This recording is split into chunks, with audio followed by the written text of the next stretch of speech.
இனிமே கண்ணை மூடிட்டு கடலை எண்ணெய் வாங்கலாம். ஏன்னா மந்த்ரா கடலை எண்ணெய் இதயத்தின் தயாரிப்பு.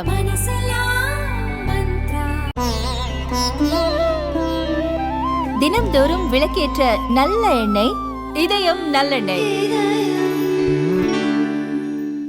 பிரதமர் மோடி செல்லும் இடமெல்லாம் இது மோடியின் கேரண்டி என வாக்குறுதிகளை அளித்து வருகிறார்.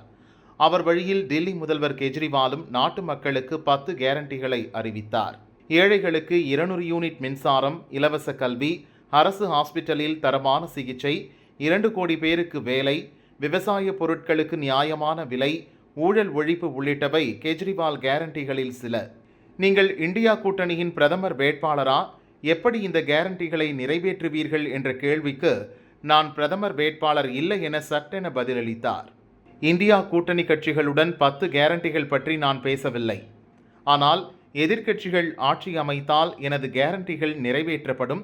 அதை நான் உறுதி செய்வேன். ஏனென்றால் நான் அளித்த வாக்குறுதிகளில் இந்தியா கூட்டணி கட்சிகளுக்கு எந்த பிரச்சனையும் இருக்காது என கெஜ்ரிவால் சொன்னார். सर, आपने एक्साइज चीफ का नाम लिया पर पीओके का नाम नहीं लिया. पीओके पे क्या रणनीति रहेगी? बिल्कुल, वो इसका हिस्सा है, भारत का हिस्सा है, उसको भी वापस लेके रहेंगे. आप पीएम की गारंटी के सापेक्ष अपनी गारंटी लाए हैं. आपने अपने कुलीग से भी बात नहीं की. सबसे बात करके लाया हूँ मैं. जो इंडिया अलायंस है आपको नहीं, मैं सहमत हूँ. मैं उसके लिए माफी मांगता हूँ.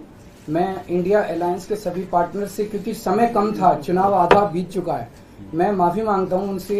लेकिन मैं समझता हूं कि स्कूल खोलने पे, अस्पताल खोलने पे उनको आपत्ति नहीं होनी चाहिए. और मैं समझता हूं उनसे जब गारंटी है आपकी, तो क्या लगता है कि चुनाव बाद अगर इंडिया गठबंधन आता है तो आपकी पीएम पद के लिए ना मैं पीएम पद में, लेकिन जो भी सरकार बनेगी उस सरकार से मैं करवा के लाऊंगा.